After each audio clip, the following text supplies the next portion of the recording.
L'interprète de Bambino, Gigi Lamoroso ou encore Parole, Parole s'est suicidé avec des barbituriques. Aux États-Unis, Hollywood est sous le choc après l'annonce de la disparition de Robin Williams. L'acteur a été retrouvé mort chez lui. Il se serait suicidé par asphyxie. Kurt Cobain, 2 adolescentes se sont suicidées à Somain, sans doute pour imiter leur idole.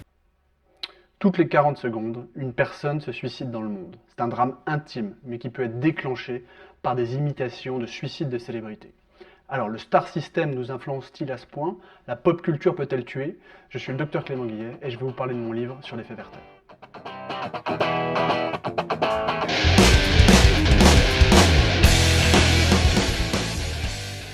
En France, le suicide c'est 9000 morts par an, 200 000 tentatives de suicide. Et on note en moyenne une augmentation de 13% du taux de suicide après le suicide d'une star. Certains patients y font même clairement référence. Cette augmentation a été constatée après les suicides de Marilyn Monroe, de Robin Williams et en France avec Dalida et Pierre Bérégovoy.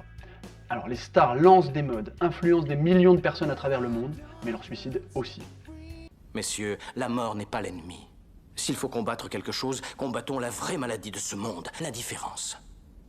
Werther, c'est le nom du héros d'un roman de Goethe qui se suicide par amour. Un best-seller interdit à sa sortie en raison de la vague de suicides qui suivit sa publication. Gloomy Sunday a été surnommée la chanson hongroise du suicide et sa reprise par Billie Holiday a été interdite de diffusion à la BBC jusqu'en 2002. Et récemment, c'est la série 13 Reasons Why qui a été accusée de susciter des imitations suicidaires chez les jeunes. Tout le monde est super gentil jusqu'à ce qu'on vous pousse au suicide. Et tôt ou tard, la vérité finira par éclater. Les médias jouent un rôle majeur. La manière dont ils parlent de ces suicides en décrivant par exemple la méthode peut favoriser ou non les imitations. Les mots employés pour parler du suicide peuvent tuer, mais ils peuvent aussi sauver des vies.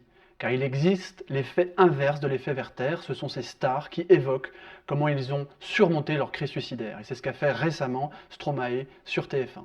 Vous avez aussi, pendant 7 ans, lutté contre un certain mal-être. Vous en parlez d'ailleurs sans détour. Dans vos chansons, vous parlez aussi beaucoup de solitude. Est-ce que la musique vous a aidé à vous en libérer? Par identification, cela peut inciter des personnes suicidaires à demander de l'aide et à trouver des stratégies d'adaptation. Après la diffusion d'une chanson du rappeur américain Logic sur une personne qui surmonte sa crise suicidaire, le taux de suicide a baissé de plus de 5% aux États-Unis. Donc les stars et la pop culture peuvent aussi sauver des vies. Cela montre l'importance qu'ont les célébrités et les récits médiatiques dans notre société, leur impact négatif comme positif. And remember, suicide is a permanent solution to temporary problems. For this gift, I feel blessed. Our little group has always been and always will until